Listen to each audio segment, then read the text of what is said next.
Katika dunia inayokabiliana na changamoto ngumu, ushirikiano wa kimataifa si wa kutamaniwa tu, bali ni wa lazima. Malengo ya maendeleo endelevu yaliyopitishwa na Umoja wa Mataifa mwaka 2015 yanatoa mwongozo wa mustakabali wenye haki zaidi na endelevu.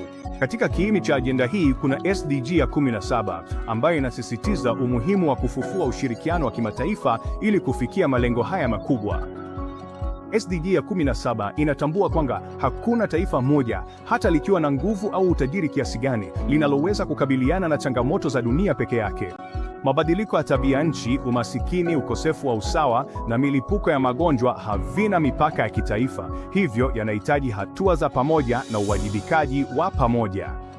Ushirikiano wenye ufanisi unaojengwa juu ya misingi ya kuheshimiana, malengo ya pamoja na usambazaji wa rasilimali kwa usawa ni muhimu sana katika kukabiliana na changamoto hizi zinazohusiana. Utafutaji wa maendeleo endelevu unahitaji mabadiliko ya mtazamo kutoka kwenye ushindani hadi ushirikiano. Nchi zilizoendelea zina jukumu la kimaadili kusaidia nchi zinazoendelea katika safari yao kuelekea ukuaji endelevu.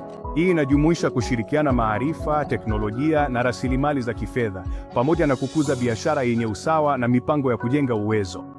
Kwa kukuza roho ya mshikamano wa kimataifa na ushirikiano, tunaweza kuunda dunia yenye haki zaidi, usawa na endelevu kwa vizazi vya sasa na vijavyo. Changamoto tunazokabiliana nazo ni kubwa, lakini uwezo wa ubunifu wa binadamu na ushirikiano ni mkubwa zaidi. Katika enzi hii ya maendeleo makubwa ya kiteknolojia, akili bandia inaibuka kama chombo chenye nguvu kwa manufaa ya kijamii. Kwa uwezo wake wa kuchambua seti kubwa za data, kubaini mifumo na kufanya utabiri, ina uwezo wa kuleta mapinduzi katika sekta mbalimbali na kuharakisha maendeleo kuelekea kufikia malengo ya maendeleo endelevu SDGs. Moja ya mambo yanayotia matumaini zaidi kuhusu AI ni uwezo wake wa kuboresha ushirikiano wa kimataifa. Kwa kuwezesha mawasiliano, kushirikiana maarifa na ugawaji wa rasilimali, AI inaweza kuvuka mipaka ya kijiografia na kitamaduni, ikiunganisha watu binafsi, jamii na mataifa kwa njia ambazo hazijawahi kutokea. Kwa mfano, zana za tafsiri zinazoendeshwa na AI zinaweza kuondoa vikwazo vya lugha na kuwezesha mawasiliano na ushirikiano usio na mipaka kati ya watu na mashirika duniani kote. Vilevile, majukwaa yanayoendeshwa na AI yanaweza kuwaunganisha wabunifu katika nchi zinazoendelea na washauri, wawekezaji na rasilimali kutoka ulimwengu ulioendelea, hivyo kukuza ubunifu na ujasiriamali. Zaidi ya hayo, AI inaweza kuongeza ufanisi wa misaada ya maendeleo kwa kuwezesha utekelezaji wa mikakati lengwa zaidi. Kwa kuchambua data kuhusu umasikini, matokeo ya afya na viashiria vingine vya maendeleo, AI inaweza kusaidia kubaini makundi yaliyo hatarini zaidi na kuelekeza rasilimali mahali zinapohitajika zaidi. Uwezo wa kubadilisha mambo wa ushirikiano unaotumia AI tayari unaonekana katika maeneo mbalimbali ya dunia inayoendelea. Nchini India, Rocket Learning Foundation inatumia AI kuboresha elimu ya awali kwa watoto katika jamii zilizotengwa. Jukwaa lao linalotumia AI linatoa uzoefu wa kujifunza uliobinafsishwa kwa watoto na kuwawezesha wazazi kusaidia elimu ya watoto wao hata kama hawana ujuzi wa kusoma na kuandika. Nchini Guatemala, Wikikawok, ambayo inamaanisha tuone kwa lugha ya Kimaya, inatumia AI kuziba pengo la huduma za afya katika jamii za asili vijijini. Chatibot yao inayotumia AI, Maya, inatoa taarifa na ushauri wa afya kwa lugha za asili, hivyo kuvuka vizingiti vya lugha na kuboresha upatikanaji wa huduma za afya kwa watu wasiohudumiwa ipasavyo.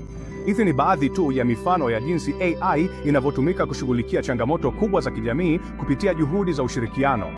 Kuanzia kuboresha uzalishaji wa kilimo hadi kuongeza ufanisi wa kukabiliana na majanga, ushirikiano unaotumia AI unabadilisha maisha na kuunda mustakabali ulio sawa na endelevu zaidi.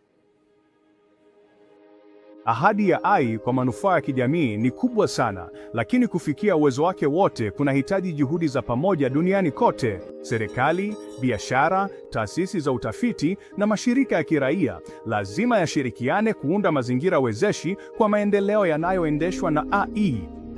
Wanaharakati na watafiti wana jukumu muhimu katika kuhamisha, kuendeleza na kutekeleza suluhisho za AI zinazoshughulikia mahitaji mahususi ya nchi zinazoendelea. Kwa kufanya kazi kwa karibu na jamii za wenyeji na kuelewa changamoto zao za kipekee, wanaweza kuhakikisha kwamba suluhisho za AI zinazingatia utamaduni, zinahusiana na muktadha na ni endelevu.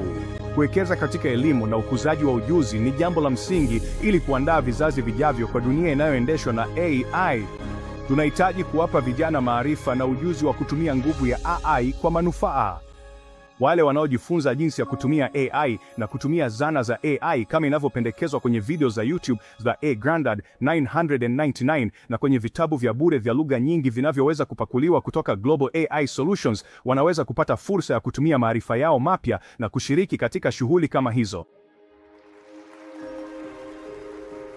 Safari kuelekea mustakabali endelevu na wa haki zaidi inahitaji juhudi za pamoja. Tukumbatie nguvu ya AI na tushirikiane kujenga dunia ambayo kila mtu ana nafasi ya kufanikiwa.